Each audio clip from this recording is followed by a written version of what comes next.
Word games, based on a short story by Joel Stern. Word games.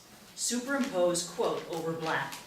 A flower bloomed already wilting, beginning its life with an early ending. R.J. Gonzalez. Superimpose National Shell Filling Factory, Chilwell, Nottinghamshire, England, July 1st, 1918. Establishing exterior munitions factory, midnight. Off-screen, engines hum, steam hisses. 50 yards below, compound lights twinkle in the thick night air. Soldiers stand guard at the entrance. Interior munitions factory continuous. Endless rows of neatly stacked artillery shells. Smoking, strictly prohibited, signs taped on beams. Women, their hair tinted green from the toxic air, carefully pour deadly amytal into shells. Anna Thomas, 18, and Helen Fenwick, 40s, are pale, exhausted. Thomas's fiancé, John Winters, is a private fighting in France, and she's beside herself. 6 weeks since John arrived at Pasternet, and still no word. You don't think he's... Fenwick gives her a motherly hug. No, dear. You know the post has difficulty keeping up. Thomas looks skeptical. With the Americans in the war, well, I'm sure John will soon be home perfecting his polio cure. At that very moment in France, interior trench, night continuous. The full moon's ghostly light, silhouettes, burned trees, shell holes, mutilated corpses. Black rats chew on cadavers. In a scrum of praying soldiers, Private John Winters, 20, cradles a picture of he and Anna. Suddenly, Winters hears music, Chopin's Nocturne Opus 9, on a piano, a melody we will hear later. He looks up to the black sky. Pop! A brilliant flare turns night into day. Off-screen, whistle. Over the tops, boys. Over the top. German machine guns blink, rat-tat-tat. Winters stumbles, thud, thud, thud. Bullets kick up mud at his feet. He gets ensnarled in barbed wire. As the battle rages, interior room, continuous night. In a darkened room, a game board flickers in the candlelight. In slow motion, a bouncing tile with an exclamation point lands on an old-fashioned game board. Exterior, battlefield trench, continuous night. Shells whistle, boom, strobe-like flashes freeze soldiers running, shooting, dying, the hell of war. We see Winter's body dangling in barbed wire, blood dripping on his picture. At that very moment, interior, munitions factory, continuous night. Fenwick embraces Thomas. My intuition tells me John hasn't a care in the world. Thomas dabs her eyes. I do hope you're right. After all, how much longer must we endure this godforsaken evil? Fenwick sweats, pours deadly amytal into a shell. She looks up as if hearing the voice of God. Thomas nervously fondles her gold heart pendant. The inscription, "Together forever, love John." Fenwick's hand shakes. My goodness, Helen.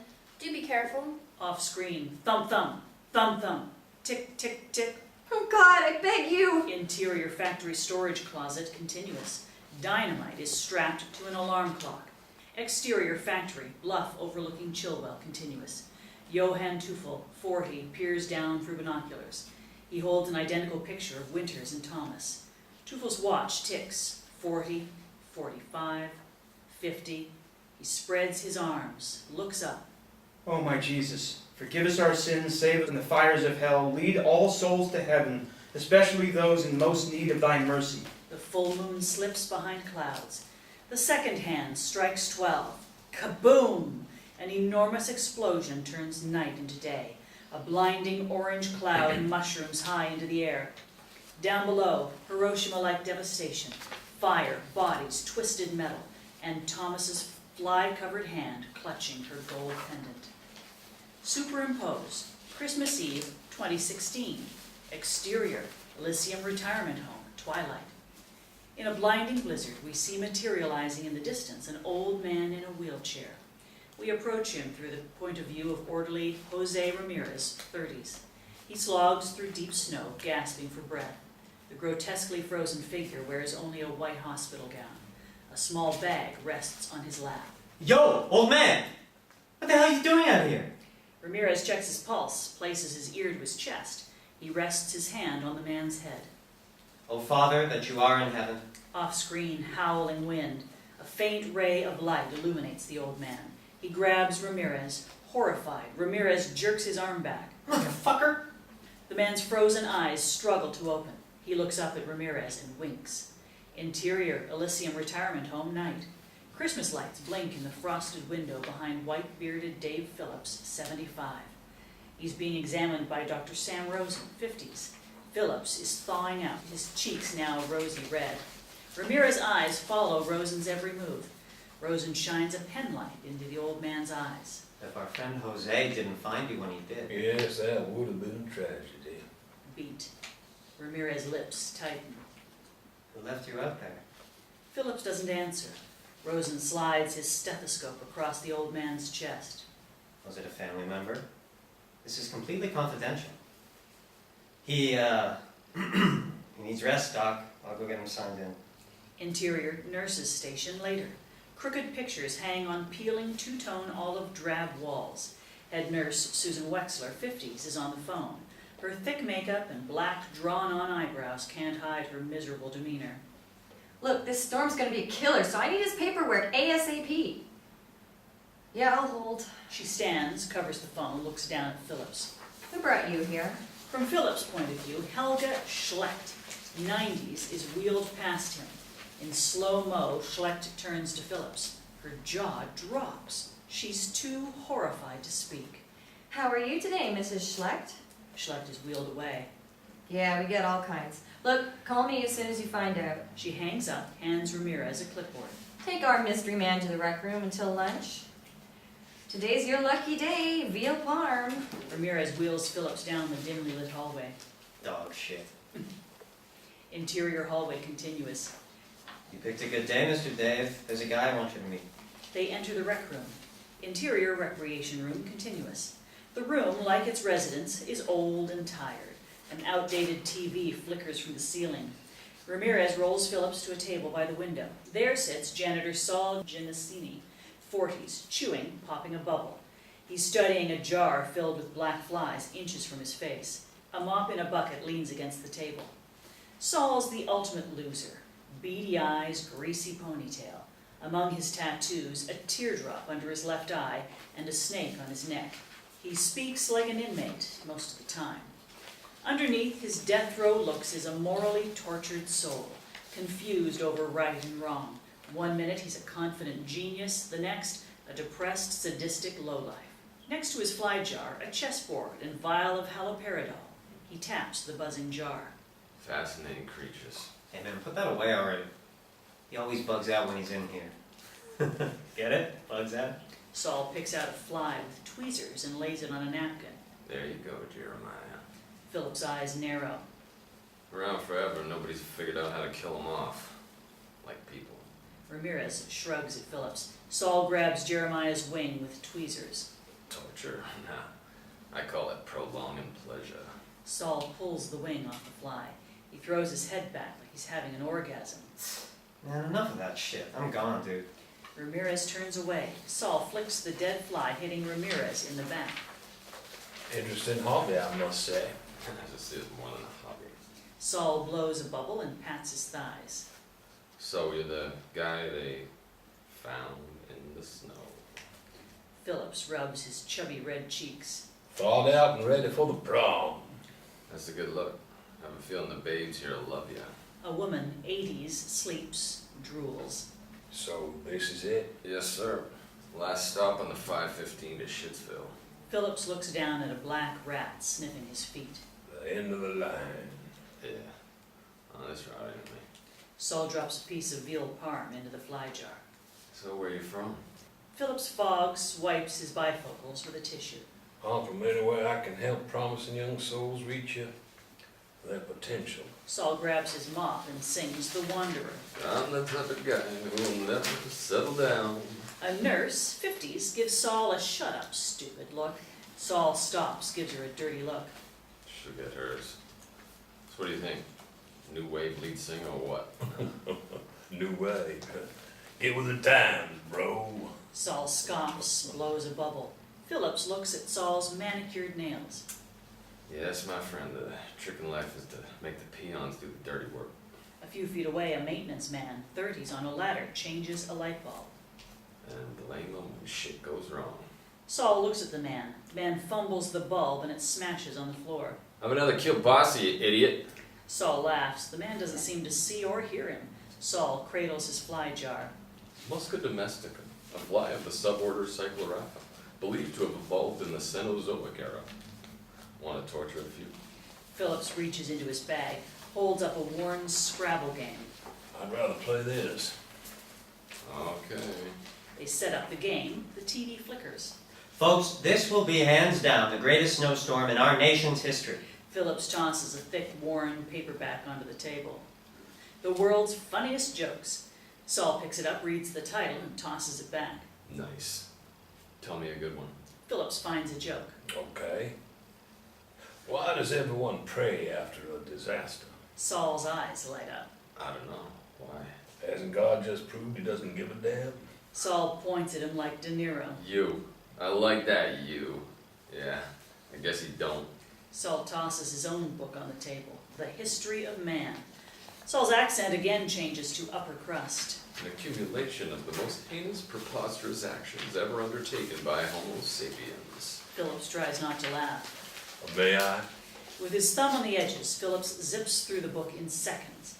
As he does, we see a series of shots, tragedies throughout history.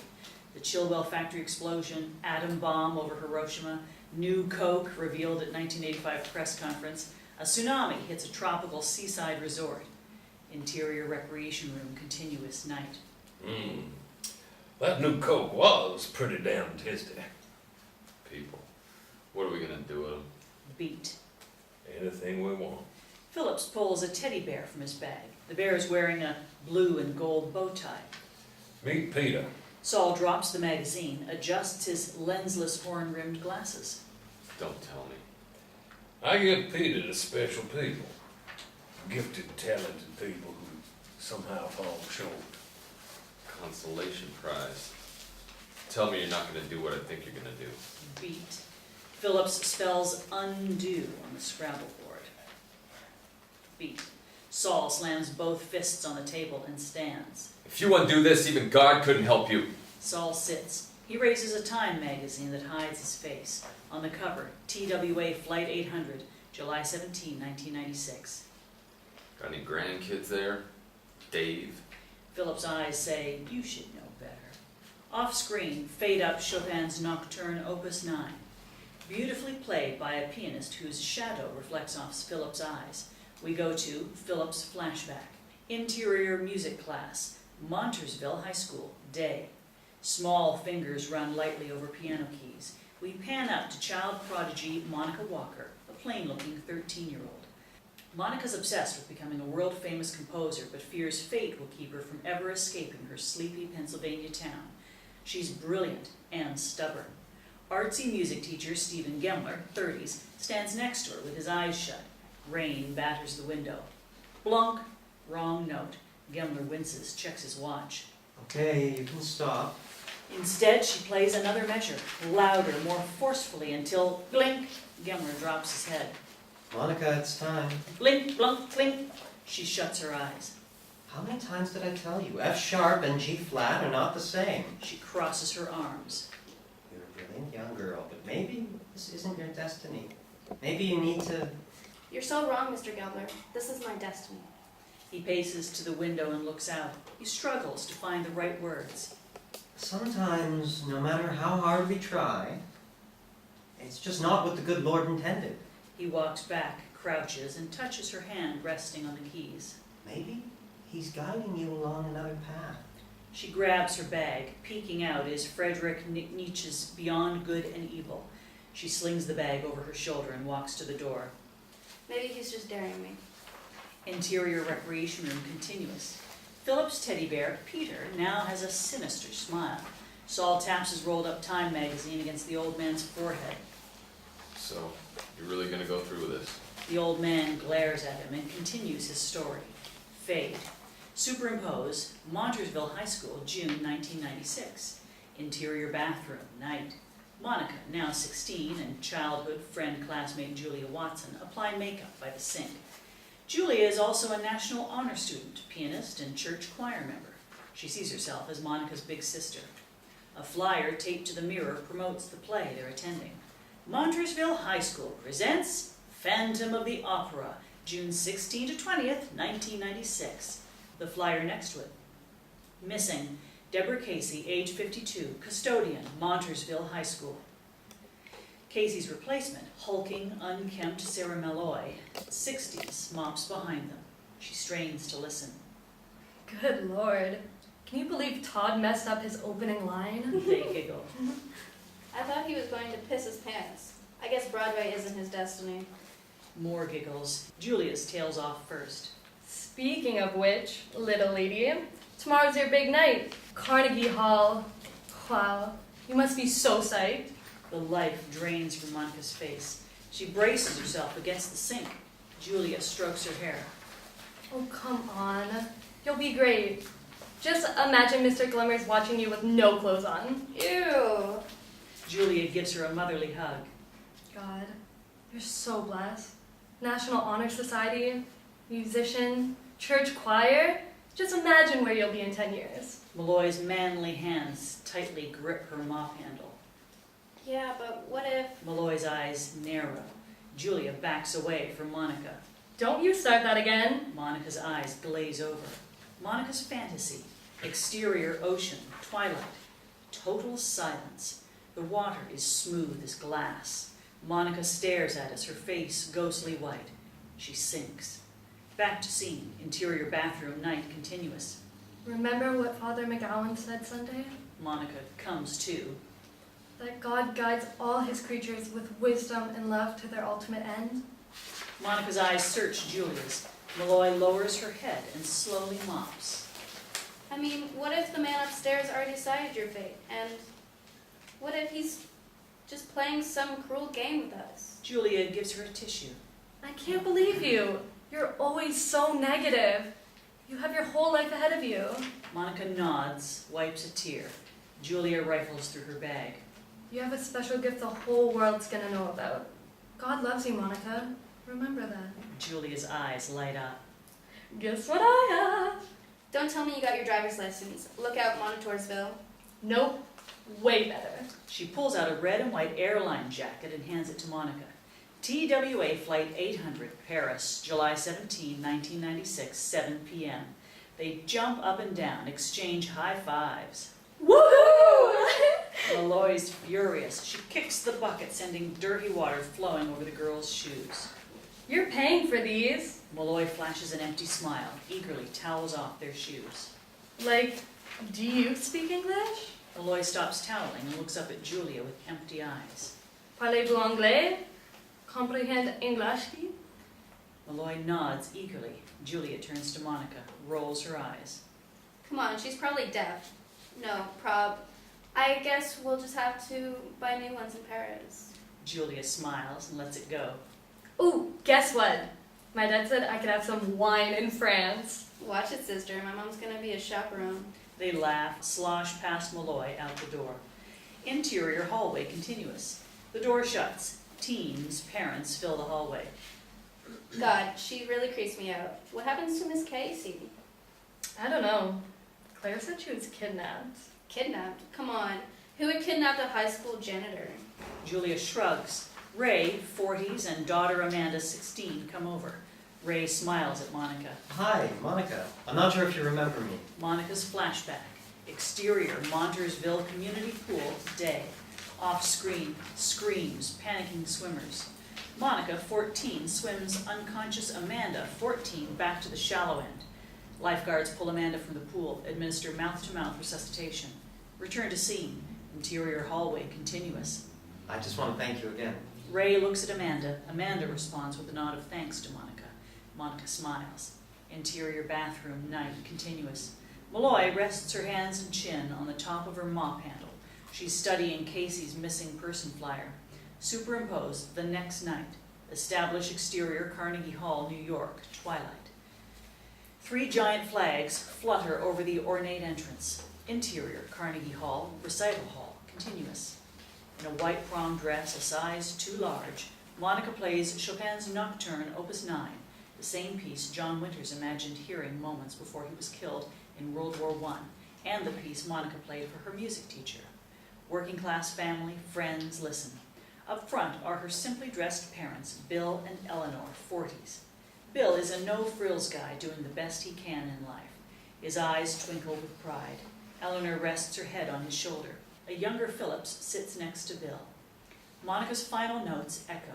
She stands, bows. All rise, clapping, cheering. Bill and Eleanor hug. Phillips stands, emotionless. Fade. Interior recreation room, day. Off screen, howling wind, rattling windows. Phillips pets his teddy bear, Peter. Beat. All those years of dedication. How could I sit here and let such talent go to waste? Saul glares, taps his paper cup on the table. A tattoo on the back of his hand, Death to the Innocent. Superimposed, July 17, 1996. Interior Monica's bedroom, morning. Black screen, 8:31, flashes several times. Monica's eyes snap open. She's torn between checking her alarm clock to see if it's 8:31 and going back to sleep. Too weird. No way it's 8:31. She covers her head with her pillow and turns away from the clock. From downstairs, Monica, breakfast. interior kitchen, continuous. Eleanor's humming a religious tune while scrambling eggs. Bill's reading the paper at the table. Will you please wake her? Come on, it's her big day. Give her 5 more minutes. Monica's dream. Exterior Eiffel Tower, day. Under the Eiffel Tower, Monica and a boy, 17, gaze into each other's eyes and kiss. The kiss is broken by the same flashing digits, 8:31. Back to scene. Interior Monica's bedroom, continuous. Monica bolts upright, sweating, gasping for air. She slowly turns to her alarm clock. It's flashing 8:31. Exterior Montoursville High School parking lot, later. Monica and 15 French club classmates pose in the bright noon sun. Julia's dad, Ralph, mid-40s, takes the shot. Come on, gang, say French cheese. Click. They break, race up the charter bus stairs. Monica and Bill linger by the door. Dad, I have a really bad feeling about this. Come on now, don't talk like that. The first time's always scary. I keep thinking about Value Jet. That was 1 in a million. Eleanor, sitting up front, taps the window for Monica to hurry. I guarantee the flight will be safer than the car ride we just took. But Look, don't let these visions ruin your life. You can do anything you want. Interior recreation room, continuous. Off-screen, rattling windows. Phillips looks at Saul with defiance. Exterior high school parking lot, continuous. Off-screen, bus horns. She slings her knapsack over her back. my room, Dad. What about it? I left you something. I guarantee you'll have a great time. Just give it a chance. He hugs her. Sweetheart, you'll never know how much I love you. She cries on his shoulder. Carpe diem. Beat. Carpe what? Seize the day, Dad. Seize the day. There you go. Seize the day. Promise you'll call as soon as you get in? She nods, wipes a tear. Clean-cut, job-type Lance Hessinger, 18, smiles at her from the bus window. Bill notices. Hey, Mom, and your friends are waiting. He kisses her forehead. Au revoir, sweetheart. The bus pulls away. Wild, happy waves fill the windows. Exterior Pennsylvania Turnpike later. The bus speeds down the highway. Interior bus continuous. The bus is filled with happy noise, laughter. Monica opens her diary to Friday, July 19th, 1996, 2 p.m. Paris, Saul Gavot, Monsieur Claude Benoit. Julia grabs it away. Ooh, let me see it. Monica yanks it back, slides it under her thigh. Will you chill? It's just stuff I want to buy. No, it's not. Monica's eyes twinkle. Interior bus, late afternoon. They emerge from the Lincoln Tunnel into blinding sunshine. Across the Hudson, the Empire State Building glistens. Hessinger sits in front of Monica. He calls out to Charlie, the driver, 60s. Hey, Charlie, where's King Kong and the hot blonde? Laughs. Charlie eyes him in the rearview mirror. I think you're 6 years too late, big guy. More laughs. Monica playfully slaps the back of Lance's head. Exterior, TWA Terminal 5, JFK Airport, later. Charlie swings open the baggage compartment. It's a happy frenzy as Monica, Julia, and the rest grab luggage, rush inside. Interior bus continuous. Monica's diary is left on her seat. It's open to the page with her scheduled performance in Paris. Interior, TWA Gate 27, early evening. Futuristic, worn, half-filled. Seated passengers are waiting to board TWA Flight 800. A boy, 12, tugs at his Knicks cap. A woman, 40s, writes a postcard. Monica and Julia share M&Ms. 2 seats away is angelic blonde-haired Shannon Landis, 10. She's dressed in an Easter Sunday white dress and hat. She's the epitome of innocence. She's busy writing a list. A teddy bear sits between Shannon and Monica. It's identical to Philip's. Monica admires the bear. Shannon's too focused to look up. His name is Pierre. What a cool name. Can I pet him? Uh-huh. Monica caresses Pierre's cheek. Pierre has a faint smile. Shannon erases a mistake. Without looking at Monica, He likes you. You're gonna be friends for a long time. beat. Presents I'm gonna buy in Paris. Monica's eyes narrow. It's as if Shannon can read her mind. We see Shannon's list. Amy, light pink, size 8. Corey, dress. Steph, orange or hunter green. I'm also going to the Eiffel Tower and a museum. Same here. Which one? Shannon still hasn't looked up. It's in French, but it has paintings by Monet. He's my favorite. I'm gonna lie under the Eiffel Tower so I can paint it. How cool. I'm an artist too. Well, sort of. I write music and play the piano. Shannon stops writing. She looks at Monica for the first time. Beat. Monica, you know, we're kidding ourselves. Beat. It's just a game. Shannon resumes writing, happy, carefree. But don't worry, we're all gonna be famous. Monica drops her M&Ms on the floor. Interior TWA Ambassador Club, continuous. A red M&M rolls to the foot of a black girl, 13. She and a well-dressed Indian Sikh businessman, 40s, are playing Scrabble in a darkened cove.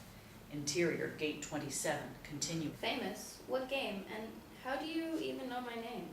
Shannon hums, writes. Her mom, Nancy, blonde, attractive, 40s, runs her fingers through Shannon's hair. Please be polite. Nancy leans over, addresses Monica. I'm so sorry. It's her first flight. I'm Nancy, by the way. Hi, I'm Monica, and this is my friend Julia. They smile, wave. That's okay. It's our first flight too.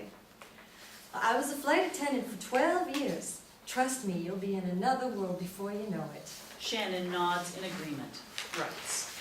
Exterior tarmac, JFK Airport continuous. TWA Flight 800 is fueling up. A pilot, 50s, inspects the wing. Interior, gate 27, continuous. Julia elbows Monica. See? She was a flight attendant. She should know.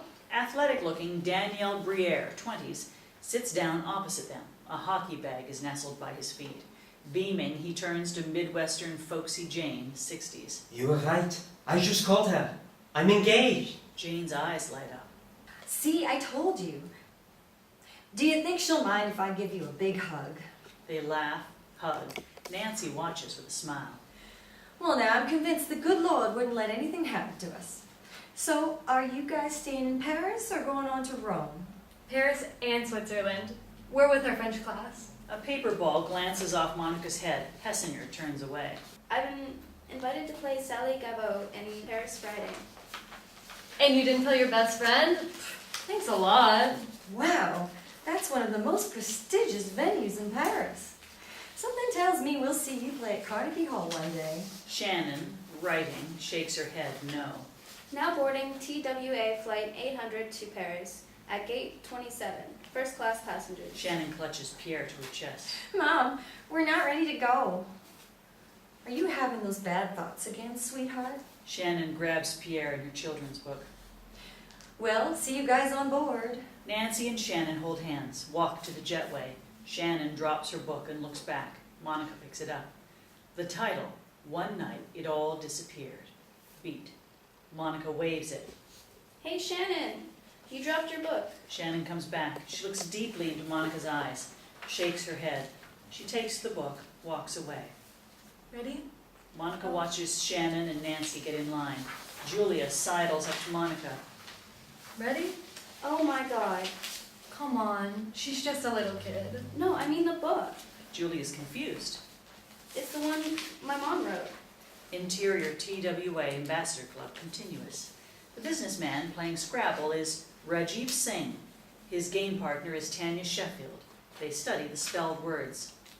TWA Flight 800 to Paris, now boarding rows 16 through 25. I need more time. Singh swallows hard. No problem.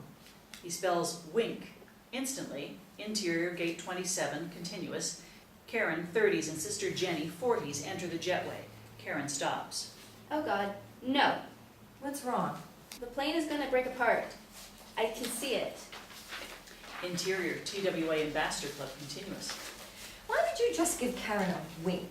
I greatly enjoy playing such games. It's cheating, Rajiv. I demand you call this off. I'm sorry, but you lost. What would be the point if we change the rules as we go? Because a 1-minute delay in their takeoff would be the difference between... Yes, I know. Between dreams realized and eternal darkness. You've stated that many times. From Rajiv's point of view, we see small children with stuffed animals pressing their noses against the glass, watching the jet fuel up. Rajiv whips off his glasses. My dear friend, I live for wrong. TWA Flight 800 now boarding rows 26 through 40. Sheffield checks her children's watch. I need more time. Regretfully, you must pay. I'll owe you one. His eye twitches. He peers over at a woman, 20s, online, bottle feeding a baby. He looks down his nose at Sheffield. If you expect me to play by the rules, you must as well. Interior jet door, continuous. Superimpose 6:05 p.m. Monica is greeted by flight attendant Janet Hansen, 40s. Welcome to TWA Flight 800. Hansen checks Monica's boarding pass. Are you with the French Club? Monica fans herself, nods. Bienvenue. We'll do our best to make it memorable. Interior plane cabin, first class, continuous. Monica enters coach. She doesn't realize she's standing behind Sarah Malloy, now attractive, well-dressed. Interior plane cabin, later. Superimpose 7:50 p.m. Passengers mill in the aisle. A woman in 60s dabs her forehead with a tissue. Exterior jet, continuous. Security removes a suitcase from the cargo hold. Interior plane cabin, continuous. Monica fans herself. Julia's relaxed. We're never gonna get there. I know it. How much you want to bet this happens all the time? You never flew either, so why are you so calm? Monica pokes the stewardess button. Hansen leans over. Can I get you anything? It's really hot. When are we leaving? We're waiting for a late passenger. It shouldn't be too much longer. Interior cockpit later. Off-screen engines rev. Captains Steve Snyder and Ralph Kevorkian, late 50s, flip switches. Second officer Oliver Crick, mid-20s, and flight engineer Richard Campbell, early 60s, run through checklists. Off-screen, the gate agent breaks in over the cockpit intercom. Passenger was on board the whole time. Are the bags back on? Huh? Yeah, he was on the whole time. Okay. Snyder, Kevorkian shake their heads. Exterior jet later. A tow truck hauls away a baggage carrier blocking the rear of the jet. Interior plane cabin continuous. Loy's Rolex reads 8:01. Ladies and gentlemen, this is Captain Kevorkian. Monica perks up. Isn't that the doctor who kills people? Julia turns a page and shrugs. A couple, 20s, argue in Italian. A baby cries. A French newspaper snaps open. Off-screen, bing bong, bing bong. The bags. The truck's blocking us. This is a really bad omen. That's so creepy. Just think where we'll be in a few hours. Monica buries her face in her hands. Oh my God, I wish we were back home. 5 rows up, we see Shannon's eyes peeking at Monica over the back of her seat. Interior TWA Ambassador Club, continuous. Singh shakes a handful of Scrabble letters, glares at Sheffield. Interior plane cabin, continuous. They're not letting us take off.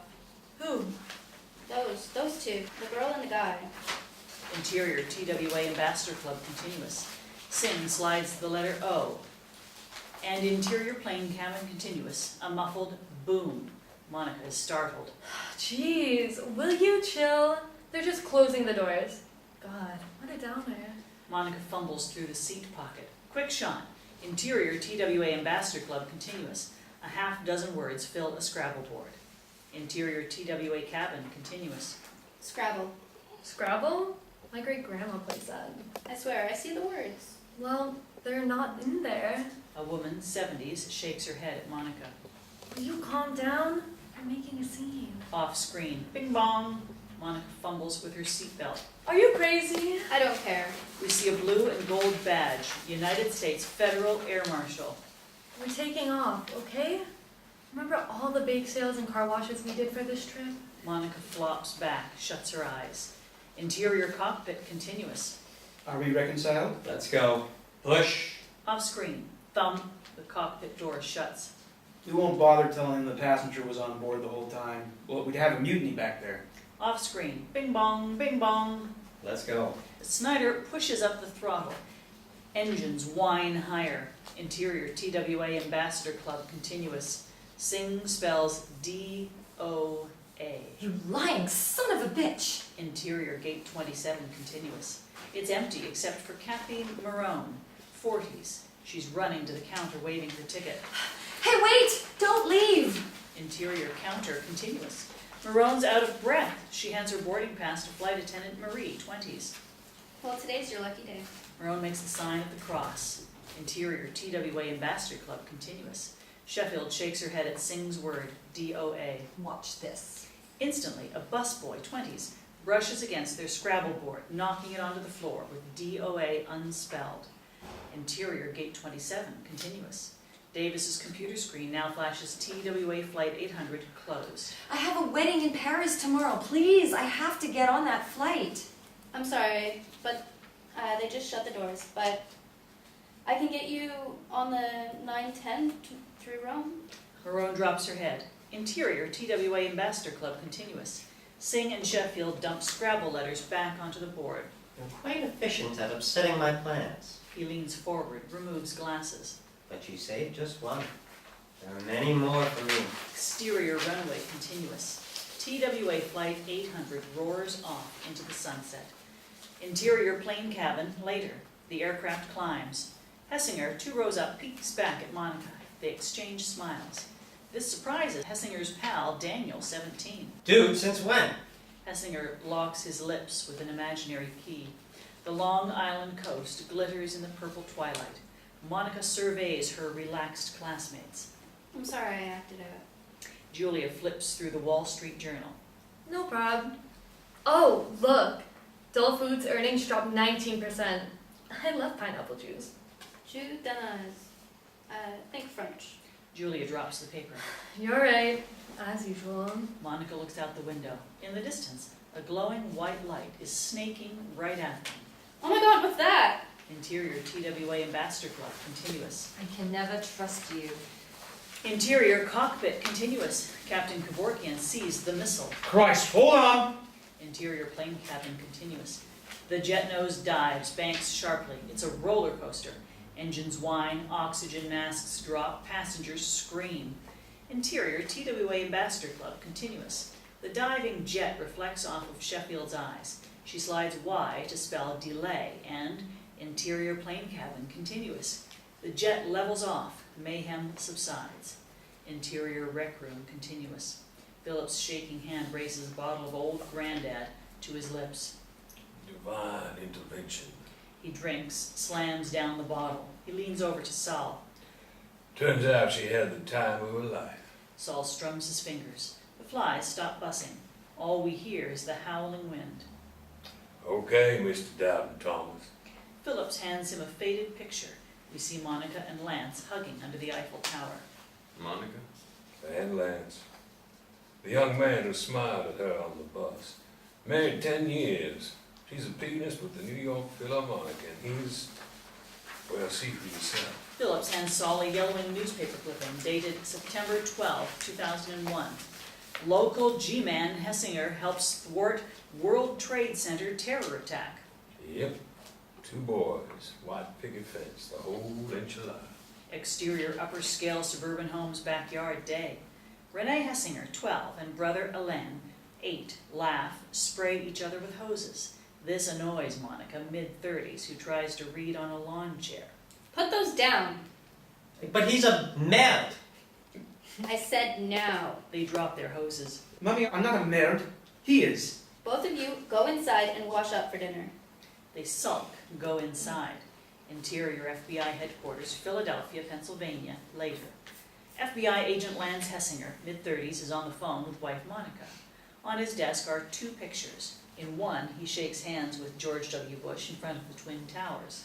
In the other, he's hugging Monica under the Eiffel Tower. How's about Paris for our anniversary? Exterior, Monica's backyard, continuous. She fondles an Eiffel Tower charm on her bracelet. Fade. Black screen, rattling noise. Interior, rec room, continuous. The windows rattle. Nurse Kimberly Rogers, 50s, dressed in a ski parka, steps into the room. She reads from a clipboard. Folks, it's gonna get very cold in here, but we'll do our best to keep you safe. Saul and Phillips ignore her. Your story's so sweet I'm gonna fucking puke. So guess what? Saul spells reverse. A gust of wind blows out their candle. In the darkness, I liked how it happened the first time. And that's how it's gonna happen. Again. Saul's word reverse has Philip's story rewinding. Key scenes flash in reverse. The story Philip's told is being undone in real time. Saul retells it his way. Fade in. Superimpose. Nassau County, New York, July 17, 1996, 4:05 p.m. Exterior, Long Island Expressway, late afternoon. Bumper-to-bumper traffic on a steamy summer day.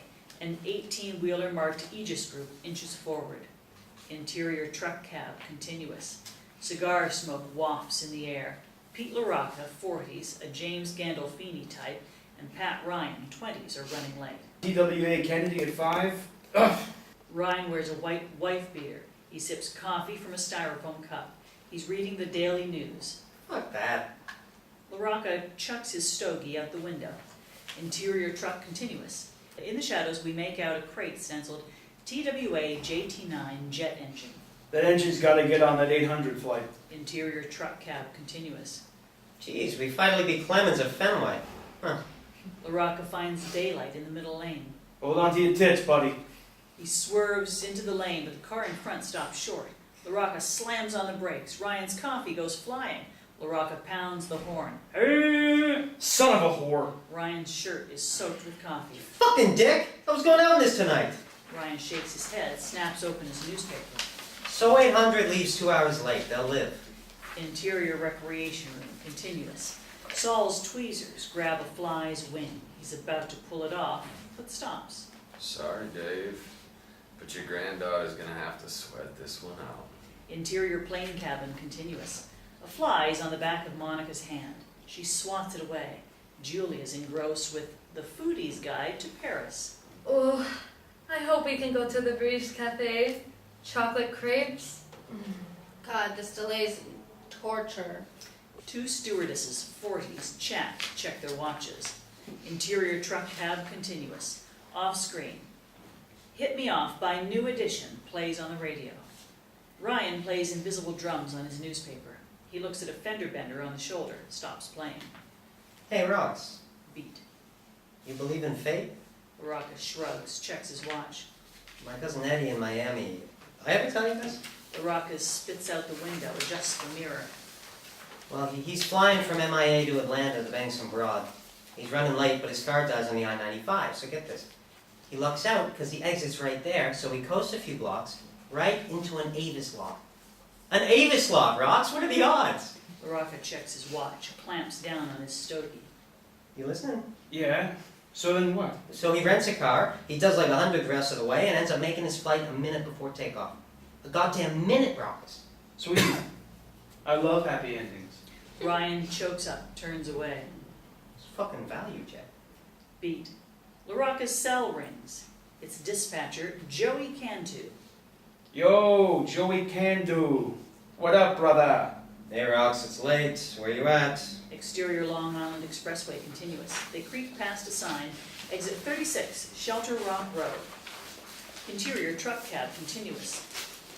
LIE 36, there's no way we're making this, amigo. Shit. Alright, come back. You got it, bro. He hangs up, lights a stogie. Yeah, so? LaRocca playfully pushes him. Forget about it. JC says to make a Yui. LaRocca hits the horn. Interior TWA Ambassador Club, continuous. Sings bells unblock on the Scrabble board. Instantly, exterior tarmac, JFK Airport, continuous. A baggage carrier blocking the TWA jet is towed. Interior plane cabin, continuous. Off screen, over the intercom. Well, finally some good news, folks. We've towed away the baggage carrier and we're cleared for takeoff. Once again, we appreciate your patience. Flight time to Charles de Gaulle is approximately 7 hours, 15 minutes. Enjoy the flight. Off screen, bing bong, engines whine higher. Flight attendants mime safety procedures with urgency. If the cabin pressure changes, suddenly the compartment above your head will open. A life vest is in a container under your seat. To use the life vest, open the plastic bag by pulling the peel tab. In the unlikely event of a water landing, your seat can be used as a flotation device. Monica hyperventilates. Julia holds a vomit bag up to Monica's mouth. Hey, if we crash, we'll swim to Gilligan's Island. I'm Ginger. I called it. That's in the Pacific, and no way I'm Marianne. I'm always the nerd. Okay, you can be Ginger. Monica relaxes. Julia removes the bag. Whatever. I can't even open a coconut, and I'm not eating bugs. Well, first I'll steal Mr. Howell's wallet. He's so lame. Then I'll buy 2 tickets to Paris. Hello, no phone. Feet. I never thought of that. Oh, I know. The professor can make us one. That's so bogus, and even if they could, they'd be saved by now. Monica sadly stares out the window. My luck, I'd end up with Gilligan and have kids with big ears. Julia caresses Monica's shoulder. See, don't be scared. We're gonna have a blast. Besides, you have no choice. You're right, and I guess I'm just being a jerk. Monica looks across the aisle. Malloy gives her a creepy smile. Monica's flashback, interior Montersville High School, bathroom, night. Malloy kicks over her mop bucket. Back to scene. Interior plane cabin, continuous. She's the janitor who ruined our shoes. Julia leans forward. Wow, she really looks different. Maybe she's a spy. A janitor spy in Montessoriville? That's so lame. Why is she on our flight and all dressed up? Monica shields her eyes from a red sun ray reflecting off Malloy's diamond Rolex. Well, if she's the janitor, to hell with Penn State. Off-screen, engines whine, roar. Interior recreation room, continuous. Tweezers grip a fly's wing. Adam, my friend. Now this hurts real bad. Interior plane cabin, continuous. Off-screen, bing bong, loud engine noise. So how do you want to be remembered? I mean, if we end up on Gilligan's Island. Malloy turns to Monica, awaiting her answer. A passenger's face is covered by a book, To Hell and Back. TWA's 800, heavy lifeguard cleared for takeoff 22 right. Passengers bounce as the jet picks up speed. Off-screen, thump thump, the landing gears retract. Exterior runway, continuous, late afternoon. The jet lifts off beneath the red setting sun. TWA 800, heavy contact, New York departure, 135 point minor. Good evening. TWA's 800 heavy, good night. Interior plane cabin later. Monica looks out at the glittering coast. Whoa, this is pretty cool. The Please Fasten Seatbelts sign is lit. Malloy stands, glares at Monica. Henson approaches. Miss, please get back to your seat. Interior cockpit continuous. Snyder taps the fluttering speed indicator. Seems like we have a homesick angel here. Interior plane cabin continuous. Monica and Julia watch the Mary Tyler Moore Show. Wow, I can't believe Ted Baxter's getting married. He reminds me of that dorky news guy on Channel 6. Julia checks her watch. It's 8:27. Come on, get the movie started already.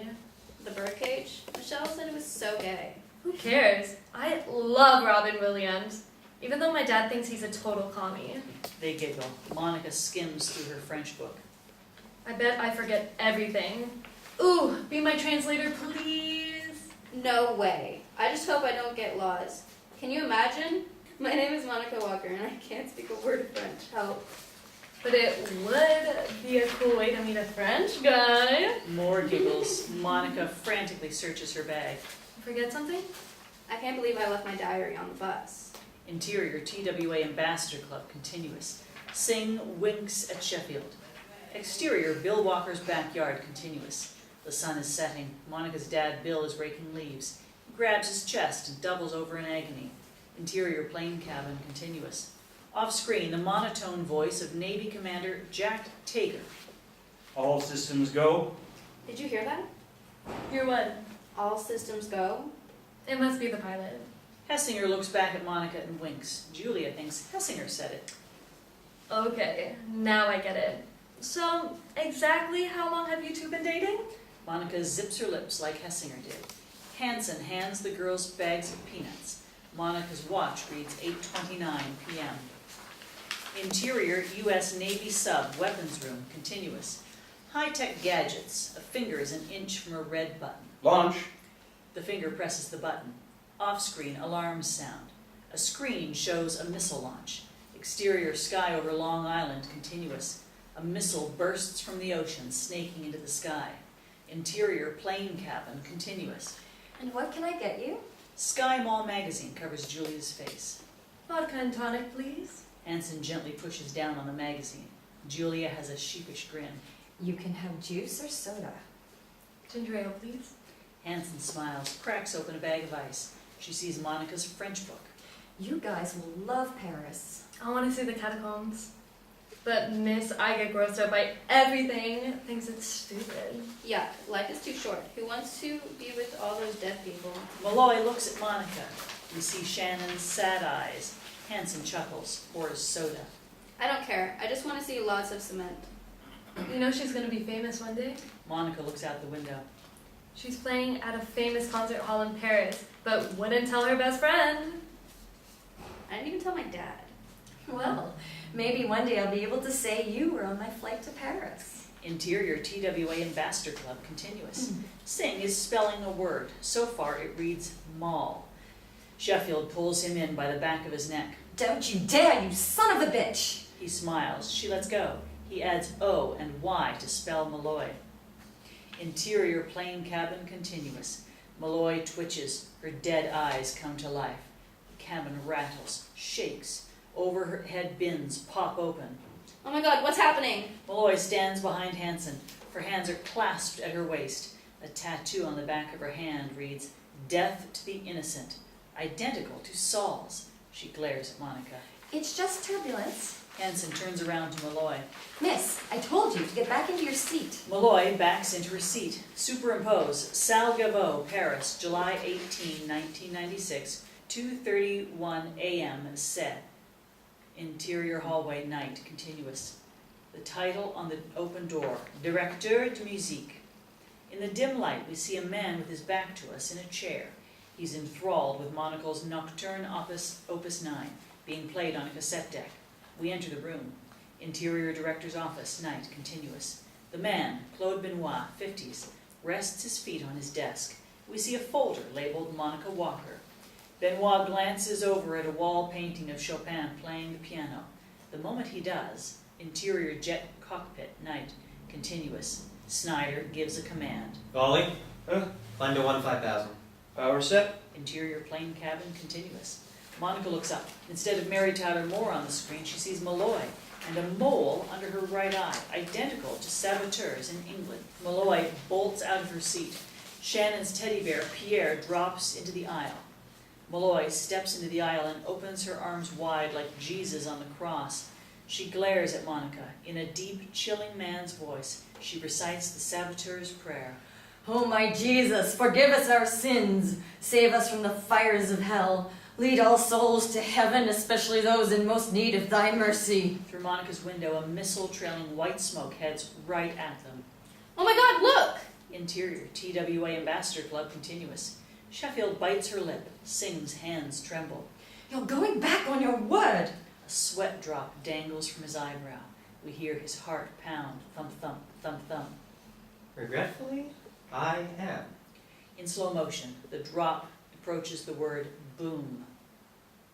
Interior plane cabin continuous. Through Monica's window, we see the missile rapidly closing in. Monica's hands grip the armrests. She shuts her eyes. 8:31 flashes in her mind, just like it did in her dream that morning. Malloy's Rolex reads 8:31. Pierre is now in the seat back pocket, peeking at Monica. Shannon? Interior auditorium, Salle Gaveau, continuous. There's just enough light to see Benoit on stage at the piano. He checks Monica's sheet music, leans into the keys. Interior recreation room, continuous. Saul's tweezers grab the wing of a fly. Time to change the world, Solomon. Interior plane cabin, continuous. Hansen's fingernail hooks underneath the pull tab of a soda can. Interior auditorium, Salle Gaveau, Paris, continuous. Tears roll down Benoit's cheeks as he plays the final notes of Monica's Nocturne Opus 9. He stops. The music echoes. He looks up, exhausted. He drops his head and, interior plane cabin continuous. Psst, the soda can tab peels back. Kaboom! An explosion tears off the front of the jet. Passengers are whiplashed, sucked out. A fireball races through the cabin. Monica's hands are consumed by flames. Her dad, Bill, exterior, Bill Walker's backyard, continuous, doubles over and staggers into the house. Oh, God. Monica. Interior, Bill Walker's living room, continuous. Bill stumbles to the couch. He picks up a picture of Monica, clutches it to his chest. Exterior, sky, continuous, night. Flaming wreckage arcs like a Roman candle into walls of fire on the ocean's surface. Exterior, ocean surface, continuous, night, later. Fire, smoke, bodies, unspeakable carnage. Monica and Julia float together, face up, eyes open. Interior, Chili's restaurant, Montersville, continuous. A stunned crowd around the bar is watching an aerial shot of the crash on TV. We see flaming wreckage in the darkness. Eyewitnesses report seeing explosions in the air. One witness described the scene as a big fireball with pieces coming off of it. The 747 was bound for Paris. The Coast Guard has already recovered a number of bodies. Exterior, ocean surface, continuous, night. Frowning, Pierre is nestled against Monica's chin. Next to the bear is Shannon's list. Quick flashback. TWA Gate 27, late afternoon. Smiling Monica pets Pierre. Back to scene. Interior recreation room continuous. Monica's hand blends into Saul's as he pets Philip's teddy bear, Peter. I thought Shannon was going to give away the whole story to Monica. We see one of Saul's tattoos, a crying angel circled in red with a slash mark through it. Damn them. Saul scribbles a note in his comic book. I gotta remember that. Exterior, ocean surface, continuous. A dry Bible sits on a bobbing suitcase. Not a mark on that damn book. I wonder which angel was reading it when they went down. Series of shots, moments in the lives of the dead French club teens. A boy, 17, sings in a church choir. A girl, 16, kicks a soccer ball past a goalie. A girl, 18, laughs with a customer while making a sandwich at a sub shop. A girl, 15, snatches a Barbie doll from her younger sister. A girl, 16, hugs her St. Bernard as it licks her face. Hessinger wins a track meet. Interior rec room, night, continuous. Phillips flips the edges of his joke book. You never should have done that. Saul clasps his hands behind his head. Coming from you, no less. But I did, just like the first time. And you ain't changing it again, capiche? Like a blackjack dealer, Saul flips the picture of Monica and Lance hugging under the Eiffel Tower back at Phillips. Angels. Right. Saul pushes the clipping of Lance's 9/11 FBI heroics across the table. The headline changes to, Local FBI agent Hessinger killed in World Trade Center collapse. Phillips pounds the table. You're pure evil. Phillips throws his joke book at Sal. Sal ducks. Judge a book by its cover. I know all about your damn cover. You just can't help yourself. You never have enough misery. Interior Ralph Watson's living room, night. Julia's parents, Ralph and Jenny, 35, are watching coverage of the crash. Balled up tissues dot the coffee table. On TV, a spotlight shines on a white sneaker floating on the ocean's surface. Oh my God, is that Julia's? Interior recreation room, continuous. And this disregard for human life is just because you can. Phillips chugs more booze, slams down the bottle. Saul tosses Peter the bear on a chair. Look, sorry about your granddaughter dying and all that, but we ain't never gonna finish this. Come on, buddy. Fun's the name of this game. Woohoo! Fun? Yeah, you got a problem with fun? Fun is you and your kid crashing into each other in bumper cars at the fair. Fun is seeing your child's face after she gets straight A's. Fun is holding your grandchild for the first time. Saul taps his fly jar. The flies are silent. Hey, they're entitled to disagree. Saul sits. You know the reason it's fun to smash into your kid in a bumper car? The feeling you get when you really nail them. Straight A's? It's the rush you get when they flunk out and you get to smack them around. Saul breathes deep, studies the Scrabble board. Okay, what do got here? I know. We need, He spells reason. Exterior ocean, continuous night. Bright parachute flares sizzle, rock as they descend. Searchlights freeze on a Nix hat, baby bottle, postcards, bodies. The ocean is an inferno. A police boat cuts its engines. A cop, 30s, vomits overboard. A light beam shines on a ring box and a hockey stick. Superimpose, 3 hours earlier. Exterior payphone, gate 27, JFK, late afternoon. Daniel Briere wraps the metal cord around his wrist. Behind him, Monica and Julia enter the jetway. Sweetheart, something told me not to wait until I got to France, but will you marry me? Beat, Oh, Dan, I can't. I met someone else. beat. I'm kidding, of course I will. Oh, honey, I love you so much. Briere shuts his eyes. God, I'm the most blessed man alive. Interior recreation room, continuous. Yes. There was indeed a reason that jet went down. Phillips peeks through his fingers. what if I told you there was a woman on board who was closer to ending mankind than anyone who ever lived? Phillips swirls his booze bottle. I'd say there are plenty more like her waiting to come on board. Yeah. I thought so. Okay, sonny boy, I get it. She's dead. You had your fun. Now I'm the one who has to clean this up. Interior, Our Lady of Lourdes Catholic Church, day. Oversized framed pictures of Monica, Eleanor, flank wreath-covered coffins. The banner above, rest peacefully in God's arms. Monica's dad, Bill, sits tight-lipped. Phillips is next to him.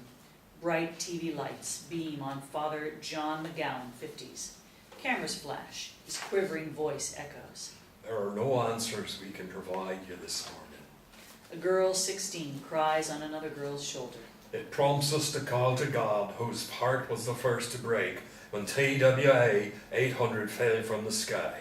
Phillips pinches his nose, nods. And now let us listen to a portion of Monica's beautiful composition she played just last month at Carnegie Hall.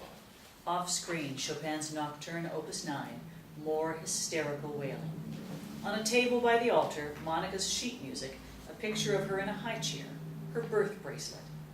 Off-screen, music fades, sobs. God was with Monica and Eleanor when they went to their deaths. Quick flashback, Malloy prays in all her evil glory seconds before the jet explodes. Back to scene. Interior church, continuous, day. And he is with their families now. Let us pray. Off-screen, organ music fades. Fade. Exterior, Monica's home, late afternoon. A simple 1950s home. A lifeless American flag hangs from a pole by the door. Interior living room, continuous. Off-screen, indistinguishable chatter. Mourners chat by a piano. It's covered with pictures of Monica and Eleanor. A St. Bernard sniffs visitors, cries. Bill politely listens to Stephen Gemler, Monica's high school music teacher. Bill's mind is elsewhere. Bill, she was by far the most gifted pianist I ever taught. Bill's eyes dart upstairs at Monica's bedroom door.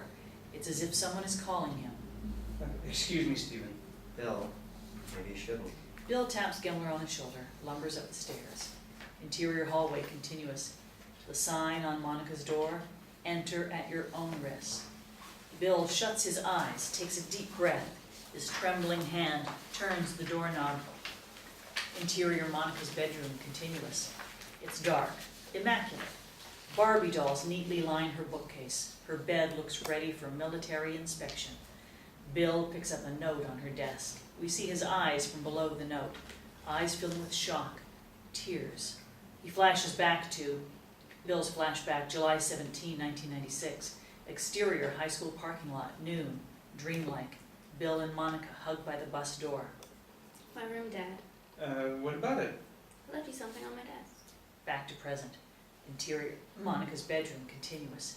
The note has just 2 words, carpe diem. Seize the day. A teardrop falls onto the words. The ink runs. He approaches her wall calendar, circled in red. July 17, France. He touches the date. heaves with sorrow. In a darkened corner, a ghostly figure appears, sitting stiffly as if in judgment. Its gender and age are indistinguishable. Bill pulls an album from her bookcase. Trembling fingers turn pages.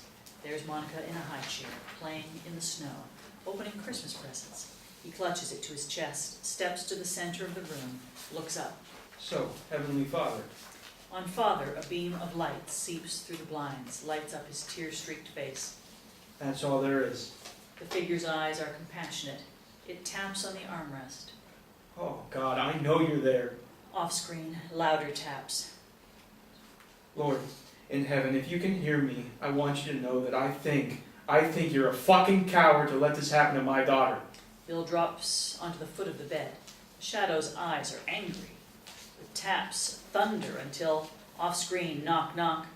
Bill, it's Father McGowan. Bill wipes his eyes, jams the album into the bookcase. Yes, Father. He opens the door. McGowan, warm, hugs Bill. Bill doesn't lift his arms. May I? Bill nods. McGowan looks around. Bill sits on the bed.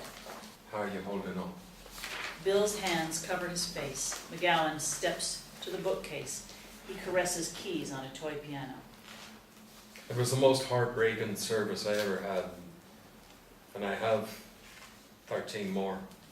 McGowan silently prays, then sits, without realizing it, inches away from the apparition.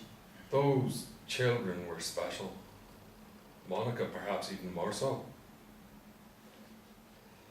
They were our community's future, our nation's future, and all those lives Eleanor touched throughout the years, but Quick shot, interior high school classroom, day. Eleanor points to French phrases on the blackboard. Students take notes. Return to scene. Interior, Monica's bedroom, continuous. your daughter was destined for great things, Bill. Bill wipes his eyes. Yeah? Destined? Bill looks up. So why is she... Quick shot, exterior, cemetery, late afternoon, continuous. Grave diggers filling her grave. Back to scene, interior, Monica's bedroom, continuous. up on that hill instead of playing her music in Paris? McGowan looks down. Beat. Yeah, I didn't think so. You know me. I've always believed in God, but if he has such power, why doesn't he come down to the suffering families of these children and say it's okay? The apparition turns to McGowan. They're nose to nose, but McGowan doesn't know it. Maybe he already has. Bill's voice cracks. I don't know if I can do this anymore, John. McGowan walks over, rests his hand on Bill's shoulder. Do what, my son? Believe in him. How could he let this happen? An innocent soul, a girl with so much potential who wouldn't hurt a fly, and to die like that? McGowan takes his hand. Please, don't take this the wrong way, but perhaps the Lord needed her. Bill stands, grabs McGowan's shoulders. Needed her? Is that all you can come up with? Then why in the name of Christ did he ever give her to us? Are we just pawns in some sick, cruel game? Interior recreation room continuous. Day. Saul holds his jar of buzzing flies close to his face. God needed her. Guys, can you believe that fucking jackass? He puts his ear to the jar. Louder buzz. What's that? Maybe God thinks people are just fly shit in the ocean? Sal nods. What the hell did you expect McGowan to say? Sal's narrowing eyes are magnified through the jar. Something like, oh, I don't know. Her life was just a complete waste of time. Phillips closes his eyes. I guess counting to 10 won't work.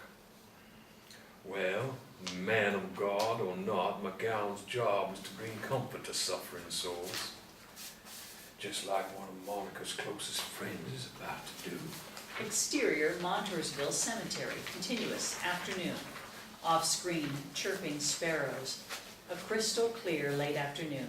From the neatly cut grass materializes a black marble gravestone with Monica's smiling face. A wind chime with a mini Eiffel Tower stands silent next to it. Amanda, 35, kneels. She's the girl Monica saved from drowning. My husband Caleb found this in the attic. Beat. She sets down a laminated picture of her and Monica, laughing at a high school dance. Amanda's flashback, June 1996. Interior high school gym, night. Off-screen, Eric Clapton's Change the World. Deflated balloons, crushed cups, spilled soda. A disco ball throws off specks of light on the few slow-dancing teens who remain. Two boys, 17, are mocking Monica, who's alone. Amanda, 16, dancing with her 17-year-old Jim, sees this, rushes over. Come on, let's dance. Monica pulls her hand back. Jim comes over. Amanda waves him away. What's the smartest girl at Montoursville High doing all by herself? Nerdy Frank, 16, hops over like an ape. Hoo hoo ha ha! I am the picture monkey. Hey ladies, you mind? Monica smiles at Amanda like, it's okay. Come on guys, you're gonna have to do better than that. Make believe Tarzan's coming to save you from the evil witch doctor. Hoo hoo ha ha! The girls give a big smile, posing cheek to cheek. Flash! The image morphs into the faded picture. Return to scene. Exterior cemetery. Day. We see Amanda laying against Monica's grave. She sets down a picture of a smiling infant. 7 pounds, 8 ounces. I named her Monica Julia Pierre. And I promise she'll play at Carnegie Hall one day, just like you. Off screen, the wind chimes softly twinkle. Amanda Pierre wipes her nose, chuckles. I knew you'd like that. She takes a teddy bear from her bag, identical to Shannon's Phillips, and lays it next against the stone. Flashback. Interior TWA Gate 27, late afternoon. Dreamlike. Shannon writes while Monica pets Shannon's teddy bear, Pierre. He likes you. You're going to be friends for a long time. Return to scene. Exterior cemetery continuous. Pierre's eyes are closed and smiles contentedly. Off-screen, Eric Clapton's We Can Change the World. As Amanda Pierre leaves, 20 gravestones etched with images of Julia, Lance, Daniel, and the rest of the French Club materialize around Monica's. Fade. Interior rec room continuous. Like Zero Mostel in Fiddler on the Roof, Saul dances around the room, snapping his fingers in the air, singing Tradition, but with his own lyrics. Collateral damage, damage! He sways over to a table, flips it over. He waltzes over to a frightened woman, 80s, and gets into her face. The Papa, tradition! He pours a pitcher of water over her head, sways back to Phillips. I'm bulletproof, old man. Always was, always will be. The universe is my oyster, and the best part? You can't do shit about it. Saul punt kicks a newspaper. Whee! Papers scatter. Phillips sits helpless. Come on, Pops. In a few years, everybody who knew those kids will be dead themselves. Do you remember Stephen the Bloss? Jack Cade, Wang Anshi? Who? Exactly. On TV, Folks, the snowstorm is now the heaviest in recorded history. Saul examines his manicured nails. I should be a hand model in my next life. What say you? I say you're a spoiled brat who'll never understand suffering. I say you're here to deceive. Saul shoulders his gym bag, salsas out of the room. Ba-da-da. Jeez, who made him king shit? Phillips studies the picture of Monica and Lance under the Eiffel Tower. His eyes narrow. They're gone, replaced by empty space. Fade. Superimposed, day 2. Interior rec room, late morning. The blizzard is relentless. Saul feeds his flies. You have quite a spell over them. I am their master.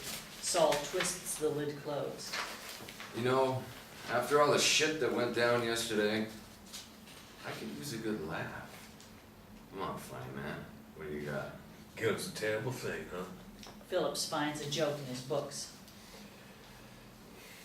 Did you know nursing homes are giving old men Viagra? No. Why?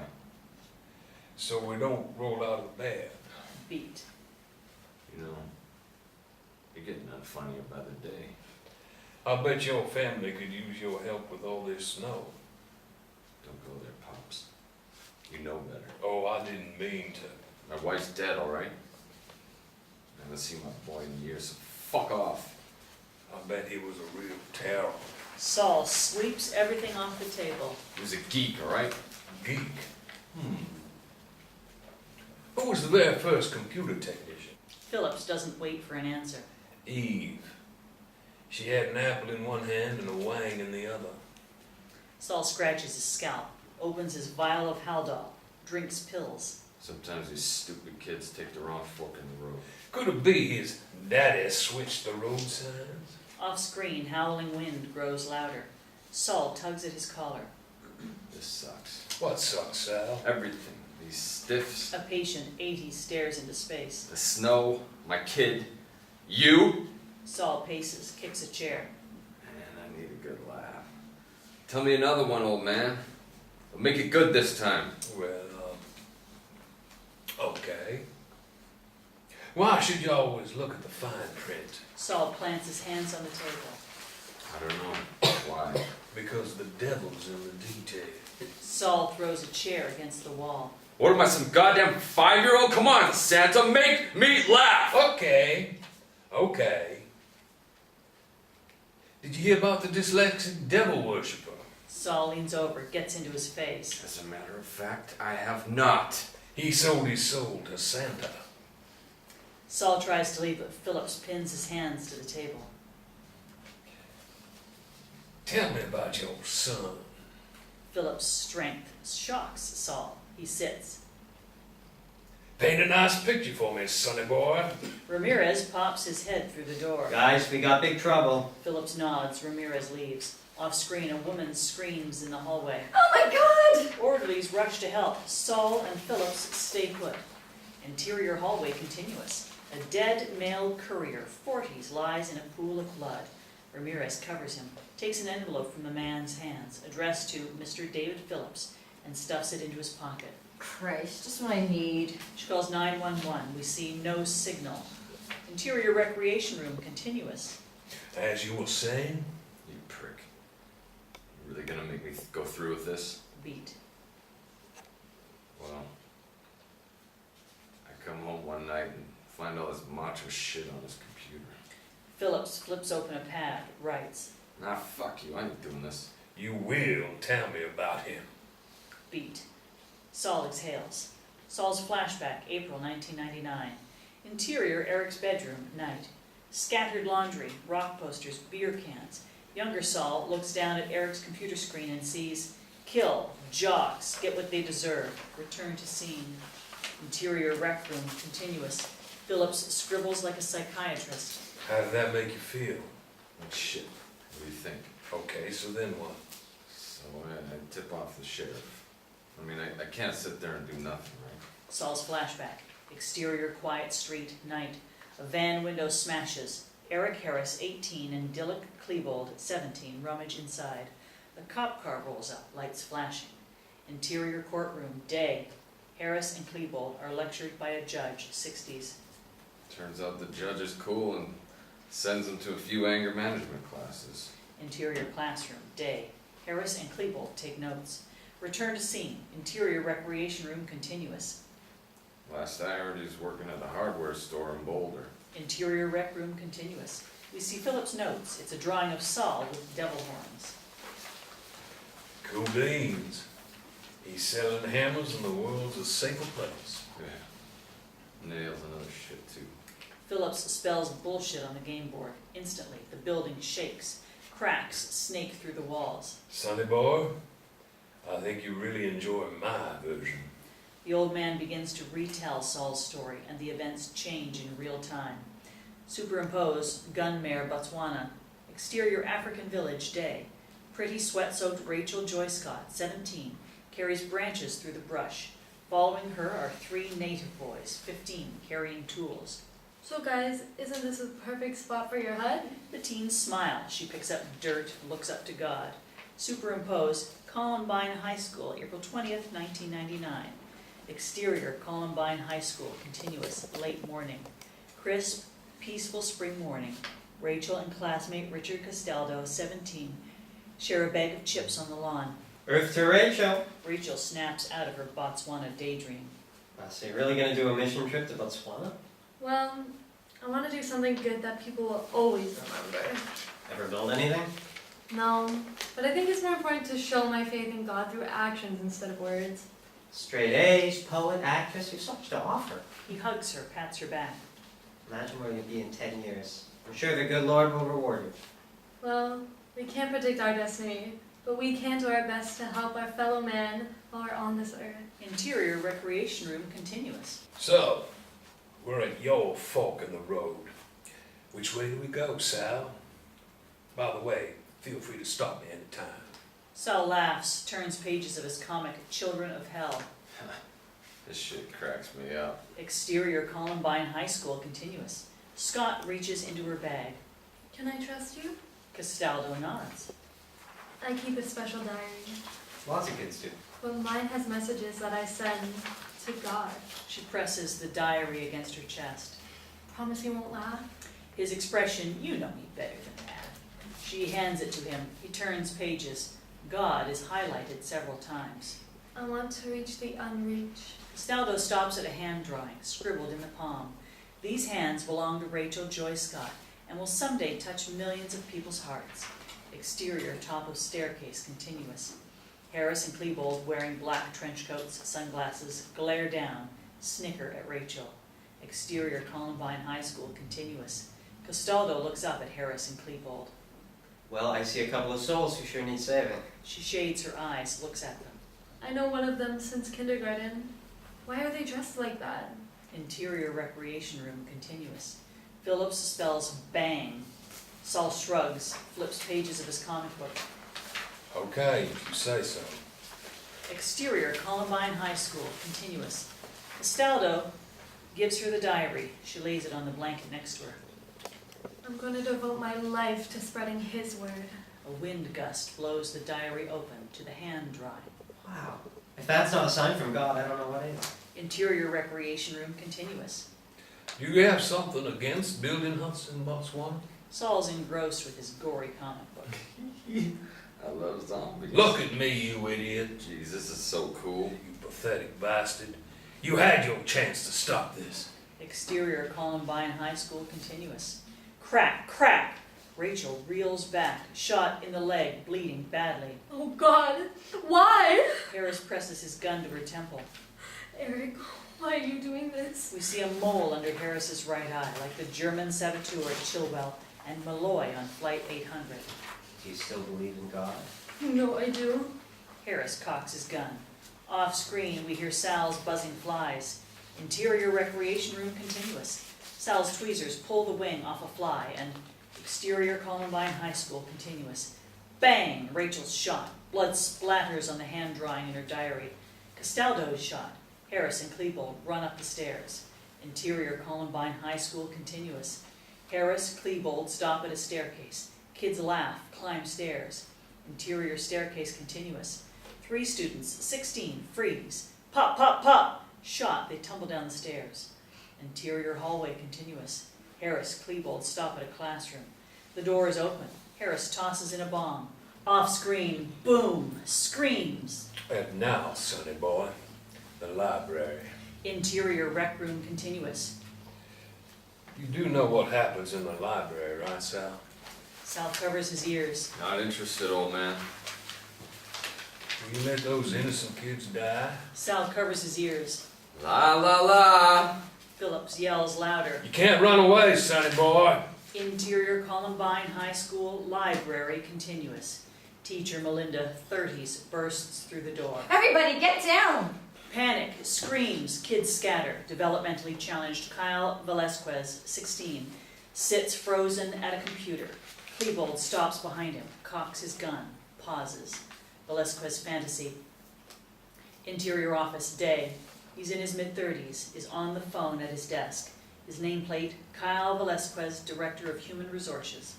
Back to scene, interior Columbine High School library continuous. Pop! Klebold shoots Velasquez. 5 girls, 16, hide next to a table. Klebold sneaks up behind one girl and shoots her. Cassie Bernal, 17, trembles under a desk. She makes the sign of the cross. Eric bends down. Do you believe in God? Quick flashback. Interior church, day. Bernal sings in the choir. Return to scene. Interior Columbine High School, continuous. Her eyes brighten with hope. Bernal fantasy. Exterior church, day. Bernal, 25, cradles her christened baby. Return to scene. Interior Columbine High School library, continuous. Bernal's eyes closed. Bang! She's shot. Interior recreation room, continuous. Off screen, the blizzard whistles a menacing tune. The candle under Sal's face magnifies his evil. He spells saved, pushes his book of world events across the table. Off screen, loud rumbling. Page 665. Columbine High School tragedy averted. It never happened. Phillips scans the page. Montage. Key scenes of the Columbine shootings rewind. They stop where Scott and Castaldo converse on the lawn. Exterior Columbine High School continuous late morning. At the top of a staircase, Harris and Klebold aim guns at Scott and Castaldo. Harris's finger is on the trigger. A SWAT team surrounds them before he could shoot. Thanks to an anonymous tip, authorities nabbed 2 heavily armed students outside the school before they were able to carry out their deadly attack. Interior recreation room continuous. Phillips' laugh blows out their candle. In the darkness, off-screen gunshots, screams. Phillips relights the candle. Better take another look. Sal puts on his lensless, horn-rimmed glasses. 12 students and 1 teacher were brutally murdered and 21 wounded before gunmen Eric Harris and Dylan Klebold committed suicide. Sal is stunned. You, my friend, you were the gremlin. Flashback. Interior Harris's bedroom. Day. Sal scans death threats on Eric's computer. He dials 911. 911, what is your emergency? Saul hesitates, hangs up. You didn't start when you had the chance. Back to scene. Interior recreation room continuous. Saul stands, throws his book, paces. Investigators saw Eric's website but never filed the damn affidavit. It's his fault. Saul collapses into his chair. Who are you kidding? You destroyed 13 innocent souls, sonny boy. Phillips rolls his wheelchair to the window. In the twilight, a figure materializes in the blowing snow. Phillips squints at a snowman crying blood. Hey, you have to see this. No response. He looks back. Saul's gone. Superimposed day 3. Interior nurses station day. Wexler wearing a ski jacket, woolen hat, gloves, shivers. Off screen. Whirr. Heating vent streamers flutter. TVs flash on the video of Russian soldiers on maneuvers. Over 1 million Russian troops are massed along the borders of Ukraine and Belarus, and Putin's appearance today at the UN could set the stage for an imminent invasion. The crowd waves Russian flags. The graphic, Putin visits supporters in Brooklyn. Putin will leave this predominantly Russian neighborhood and make his way to the UN as the world continues to hold its breath. Interior rec room continuous.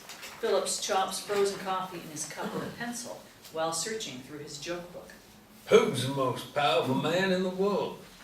Who's second? Sal, dozing, shrugs. Someone soon to be killed by Putin.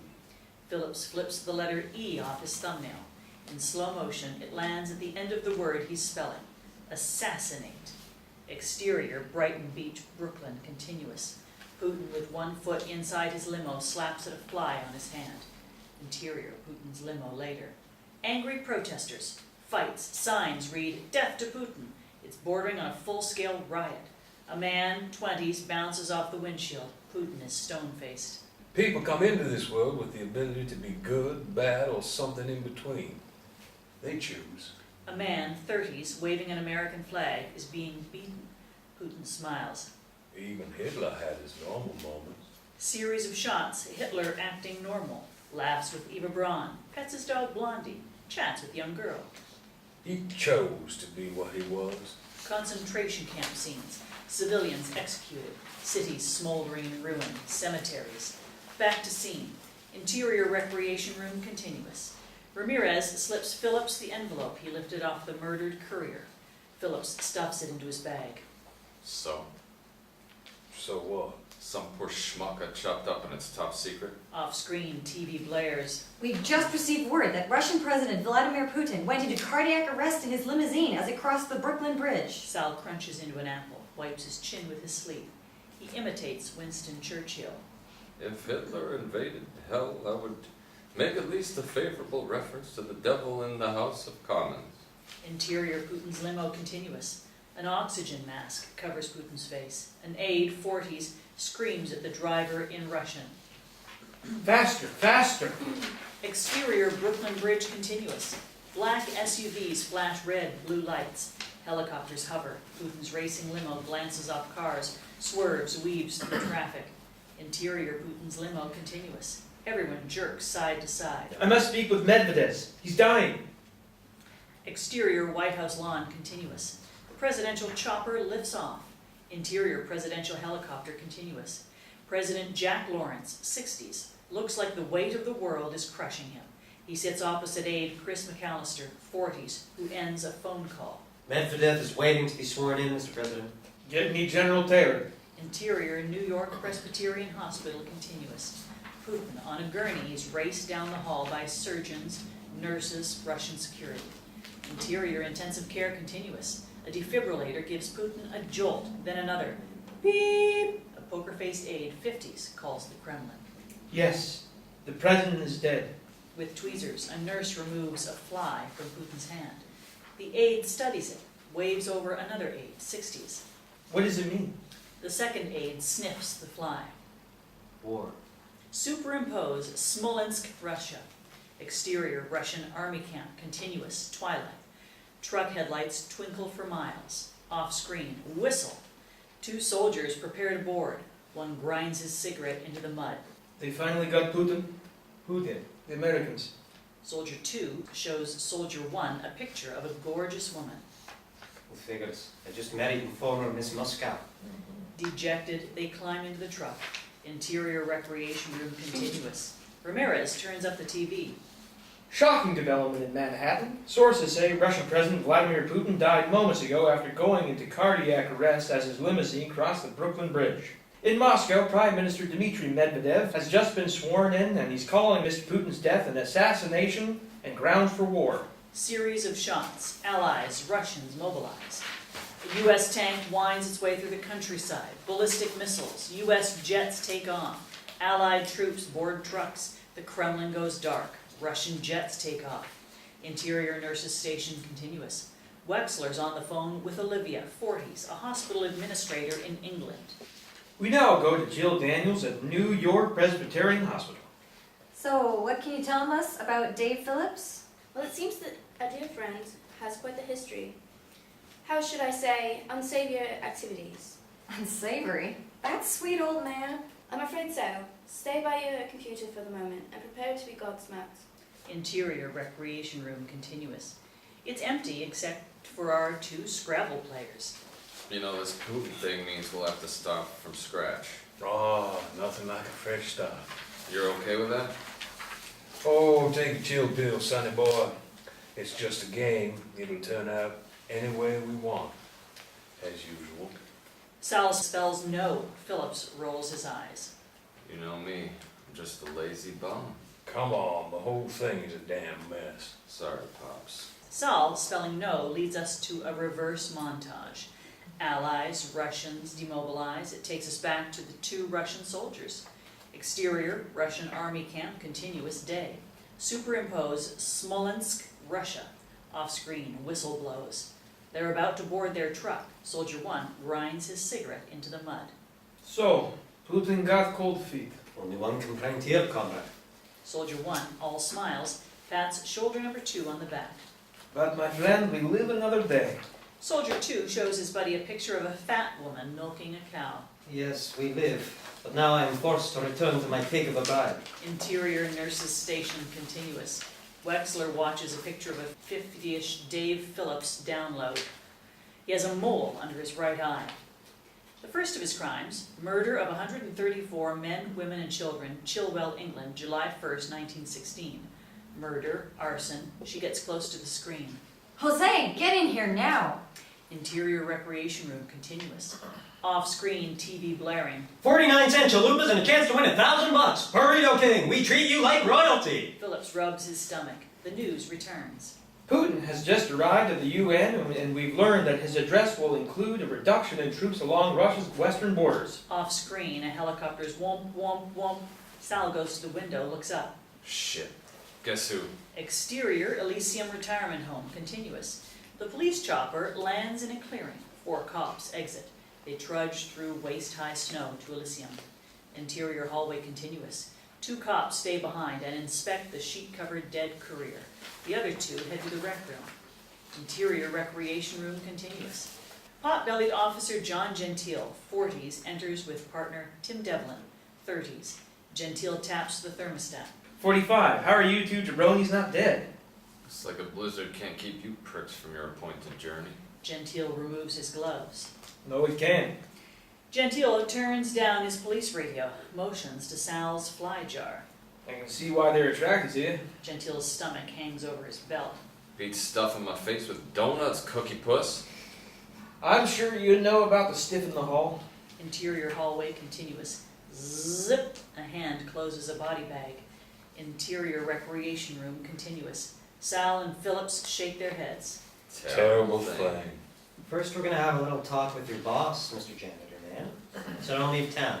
The cops laugh. Oh, take your time. Your wife's expecting me. Excuse me, Santa? Us old guys can last forever. Gentile turns to Devlin. Jeez, I must really be a bad leg. Yeah, that's the word of Murphy's. I guess you grew a pair being cooped up in here. They head to the door. Gentile points to Sal. I know you from somewhere. I never forget a fucked up face. Sal shrugs. Phillips snaps a military salute. The cops leave. As the door shuts, Asshole probably saw me in church. Oh, please. Sal turns up the TV. Video shows Putin entering a limo. The world on the brink of war is now breathing a lot easier. Interior dining room later. Phillips is curious about frail Mrs. Schlecht being spoon-fed by a nurse. He locks eyes with Schlecht. Trabinka, yeah. Schlecht's dead eyes fill with anger. Schlecht's 1943 flashback. Auschwitz concentration camp. Day. Schlecht, a tall blonde camp guard, late 20s, kicks a helpless man, 20s, who writhes in pain in the mud. Stay, dear kakerlaka! Stand, you cockroach! The man, bloodied and near death, is Dave Phillips. He smiles. Return to scene. Interior dining room continuous. Schlecht trembles. Food dribbles down her chin. In German, Ja, ich erinnere mich auch an dich. Yes, I remember you too. Gentile surprises Phillips with a tap on the shoulder. What do you say we have a little talk? Right after I have my jello. Gentile rolls him out of the room. Interior hallway continuous. As Phillips is wheeled down the hall, I remember you from the village people, Mr. Macho Man. they enter the rec room. Interior recreation room continuous. Saul and Devlin sit on opposite ends of the sofa. Hey, welcome to the party, Ironsides. Gentile sits, puffs on a smokeless cigarette. What can you tell us about the incident the other day? Which one? The shitty food or the shittiest service? Let's start with the guy who had his guts pulled out. You know he had a wife and 3 kids? Yeah, my heart bleeds. Look, we were right here playing our Scrabble game, okay? You remind me of a dumb prick I shot during a domestic. A real wise guy. Gentile checks out the Scrabble game. Huh. So you two played this shit for 3 straight days and this is all you got? Phillips winks at Sal. We do a lot of thinking between moves. Yeah, real Einstein and Plato. Devlin takes a close look. He rattles off words. Jesus H. Christ. Corrupt, liar, assassinate. Looks like you 2 scumbags are planning some pretty serious shit. Devlin squints at the word TWA. Going on a trip somewhere, old man? Maybe a prostate exam at the Mayo. For your information, Miss Piggy, TWA went tits up in 2001. Devlin grabs Phillips by the collar and shakes him like a rag doll. The harder he shakes, the louder Phillips laughs. You old motherfucker! I'm gonna bury you! Gentile wrestles Devlin away. Whoa, Timmy, cool down, man. Devlin stops. Okay, let me get this straight. Santa and his loser elf over here played this shit while an innocent guy gets sliced up a few feet away. And you don't even come out to take a look. Pretty fucked up, huh? Sal and Phillips shrug at each other. Devlin crouches. He's face to face with Phillips. If you were me, old man, what would you think? Beat. I think I'd go fuck myself. Devlin scoffs, glance up at Gentile. And what grave did you rise out of, Pops? You're starting to stink real bad. Oh, I've been risen from places like Wheeling, Birmingham, Columbia, South Carolina. I suppose Syracuse is my favorite. The State's Fair is dynamite! Yeah, I gotta put these ass cracks on my bucket list. I mean, where did you come from when they found you? Look, my memory isn't what it used to be. I'm an old man. Enough of this shit. Where's the envelope the beaner gave you? Phillips looks away. Gentile holds up Phillips' bag. Yours? Gentile empties the bag on the table. Out falls a wallet, sunglasses, Peter the teddy bear. He picks up the bear, shakes it in Philip's face. Ho, ho, ho! Phillips gives him a bone-chilling glare. How old are you? Old enough to know you're playing with fire. The arrogance drains from Gentile's face. He puts on his glasses. His hand is shaking. He reads a note. Have you ever been to, Nottingham, England, Mr. Phillips? Like I said, I'm an old man. Saul looks at Gentile's gun. Gentile turns to Saul with an "I dare you" look. If you jamokes think we did that, guy, then charge us. If not, go jerk yourselves off. We're playing a game here.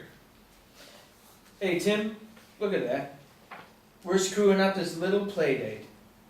Hey, Grease Monkey. You lived in Lakeview City, right? Sal's eyes narrow. Doesn't sound like me. We'll find out. I see a nice cold needle in your future. Both of yous. The cops zip up, head to the door. Devlin taps the thermostat. It's gonna get a lot hotter in here. They leave. Off screen, we hear Gentile. Wise ass motherfuckers. Sal puts his ear to the door. They're gone. He shuts the lights, rejoins Phillips at the table. So what do you say? One more for the road? Phillips relights their candle. Exterior, Elysium continuous. The chopper's lights flash. It lifts off. Interior recreation room continuous. Phillips stares, strumming his fingers. I can't let them get away. Phillips spells adios. Interior, police chopper continuous. Gentile's the pilot. He suddenly freezes. You okay, Johnny? Oh, Christ, it's the old man. It's the old man. Interior recreation room continuous. Sonny boy, that's nothing like ending the day with a good fireworks show. Sal and Phillips put on their sunglasses. Shall we? Sal rolls into the window. They watch the chopper gain altitude in the frigid darkness. You know, we're gonna keep getting chased by them until... I know. Cops. Real creative. Who are they next? Priests? Phillips stands. He spreads his arms wide, laughs like the German saboteur in Malloy on Flight 800. Oh my Jesus! Forgive us for our sins, save us from the fires of hell, lead all souls to heaven, especially those in most need of thy mercy. And the chopper explodes. Fiery debris rains down on snow-covered palm trees. Man, you and your family love blowing shit up. That Malloy granddaughter of yours really knew how to put on a show. Flashback, TWA Flight 800 moments before the explosion. Interior plane cabin night. Sarah Malloy, arms spread wide, looks up in praise. Return to scene. Interior recreation room continuous. I really thought I fooled you into thinking Monica was my granddaughter. Phillips and Saul hug, pat each other's back. Superimpose Manhattan 1 year later. Exterior Washington Square Park, mid-morning. A digital billboard reads 92 degrees. Nordic-looking Lassen Gustafsson, 30s, plays chess alone. He tugs at the open collar of his EMT shirt. A stunning redhead approaches. Yersina Bako, 20s, a stripper type. Tosses her duffel bag under the stone table, sits. Who's winning? I am, but it's a nail biter. They laugh. Their eyes say they've met before. I'm your snap. They shake. She notices the name Lass on his shirt. Short for Las Vegas? Lassen. It's Swedish, from Cleveland. She looks disgusted. A city with such potential. She glances at the headline on her newspaper. Vegas offers odds on next world conflict. A whole year with no wars. It's something, isn't it? And to think, a year ago we were seconds away from World War III. Yersina. Sounds Eastern European. Hungarian. Last name's Beko. It means axeman. My roots go back to Crimea. We see her large breasts. Well, Axeman. The next time I need someone's head on the chopping block, I'm asking for you. He slaps his forehead. Where are my manners? This may sound dumb, but I don't know how to play chess. But I do know this. She pulls Scrabble from her knapsack, sets it on the table. The park is empty except for a homeless man, 70, one table over. She glances over. He's harmless. So, taking a break? Nope, done for the day. After doing your part to save mankind, huh? Well, somebody's gotta do it. A black rat scoots through her feet. She's unfazed. That's strange. I never saw one of those here.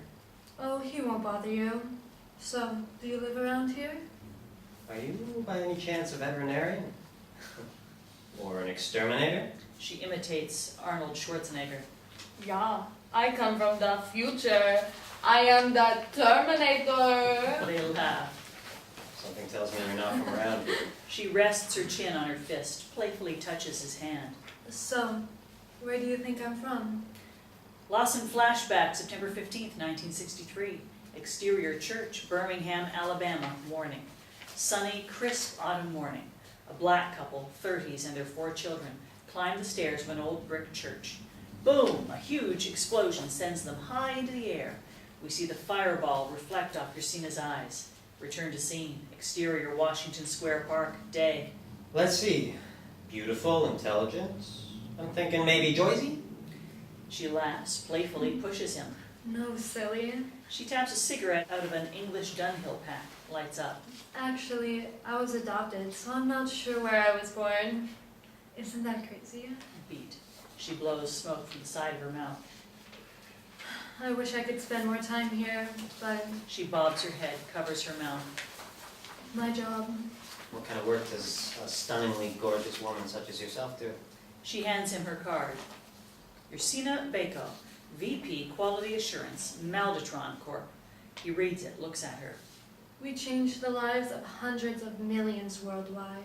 For the better, I presume. We like to think so. Well, Ursina, you can go first. She spells Bubos. Instantly, 3 ambulances scream past the park. They hold their ears, talk louder. I wonder if it's connected to the outbreak. Well, I really shouldn't be telling you this. The sirens fade. She places her hand on his. Oh, come on. I love juicy gossip. Well, it's really The old man, one table over, violently coughs. the bubonic plague. And it's spreading like wildfire. The media's calling it bird flu. He snaps the letter T under the S in Bubos. It'll make the Black Death of the 14th century look like the sniffles. Homeland Security already has 3 warehouses in Manhattan filled with bodies. Exterior warehouse, Manhattan's Lower West Side, day. Workers in biohazard suits unload body bags from an unmarked truck. Back to scene. Exterior, Washington Square Park, continuous. Ursina grinds out her cigarette. I'm surprised it spread so fast. Those barges on the Hudson, they're dumping bodies into the Atlantic. Shame. Just like in England. Where about?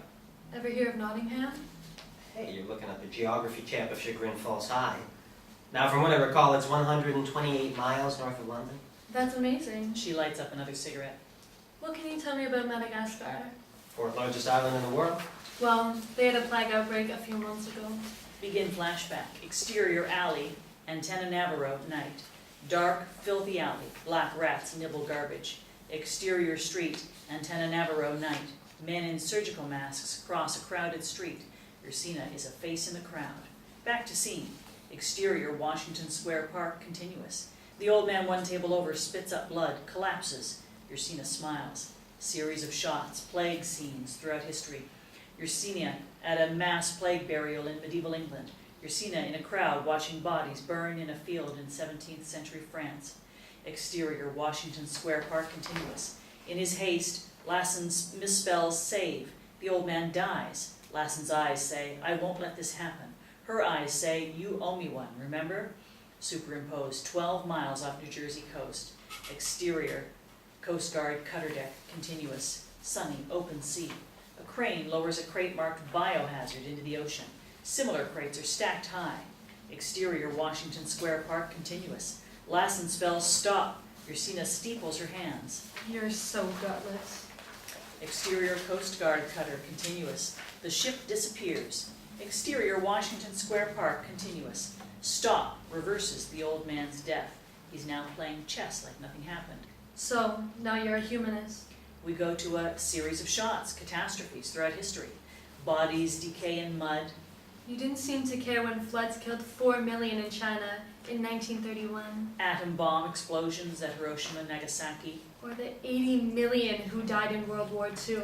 Early 20th century patients on hospital cots treated by nurses wearing masks. Or when you let the 100 million souls die from Spanish flu in 1918. Exterior, Washington Square Park, continuous. Lassen stands, turns away, hands in his pockets. He takes a deep breath. Beat. You know damn well I didn't cause that. Beat. But I also know you did nothing to stop me. He turns around and gives her a long look, and then laughs like it's all a big joke. Buddy, this never gets old, does it? No, it never does. He sits. You know, I really tried my damnedest to delay Flight 800 from taking off. Not for a few seconds, and those missiles would have missed the jet. I know you did. Flashback, July 17, 1996, 6:01 p.m. Interior TWA Ambassador Club, night. Singh and Sheffield sit in a nook playing Scrabble. We see the word innocent. Passengers now boarding TW Flight 800 to Paris at gate 27. Give me another minute, please. Through the lounge window, we see Monica, Julia, Shannon, and Nancy entering the jetway. I already gave you a 2-hour delay. I'm sorry. They're innocent. Singh leans back, thinks it over. Innocence? My friend, you still have much to learn about mankind. He leans forward, spells no. Sheffield drops her head. Now, 230 souls on the plane is a mere drop in the bucket. You're quite fortunate I'm in a good mood. Back to scene. Exterior Washington Square Park continuous. The temperature sign reads 95 degrees, 10:05 a.m. Lassen dabs his face with a handkerchief. Christ, the day before Christmas. I'll never get used to this climate change. She smiles. He pulls her in by the back of her neck. They're face to face. I know what you're up to. Fast or slow, I'll kill this fucking world one way or another. And you know what? You'll sit back like you've done throughout history and let me, master of the universe. He lets her go. Long-haired rock star type Adam Gordon, 30s, appears out of nowhere. Sits next to Ursina. He looks like Howard Stern in a 70s outfit. He removes his shades. Oh my god, you made it. They hug. Lassen, Adam, Lassen. Hey man, I've seen you around. They shake. Lassen gives him a once-over. Scoffs. Adam, tell Lass about your latest tour. He's the drummer for Pink Eye.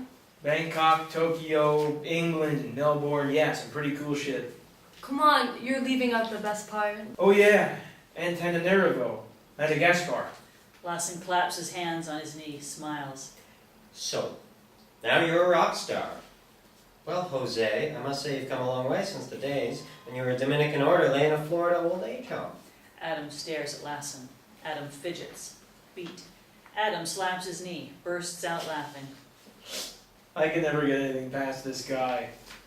Yeah, I figured I could spread the word while banging lots of babes. And I see you went for the clean-cut look this time. Adam squints at Lass, stitched into Lassen's shirt. Clever, Lass. Backwards for South. Lassen reaches into his duffel bag. He pulls out a jar filled with black flies. He sets it down next to the Scrabble game. There he goes, bugging out again. Identical twin priests, 60s, pale, motionless, legs crossed, sit side by side on a nearby bench. They're blankly staring at Lassen, Ursina, Adam. Well, it looks like our cop buddies are back. Didn't take long to find us. Lassen glances at them. Yeah, we'll confess. Good luck with that, guys. You know, one day they might get us. Then what? Lassen looks concerned, then relaxed. Show Adam the envelope I sent you at Elysium. Ursina takes the envelope, the same one delivered by the murdered courier, out of her knapsack. It's dated December 24th, 2016. From Sal Genesini, 7, Rainbow Road, Lakeview City, Florida. To David Phillips, Elysium Retirement Home, Cocoa Beach, Florida.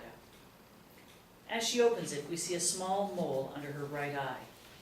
In the note, under a smiley face, off-screen, begin Rolling Stones' Sympathy for the Devil. LOL, Satan, my good friend, this game never gets old. Remember, we do it because we can. Next year, Manhattan. Fade out.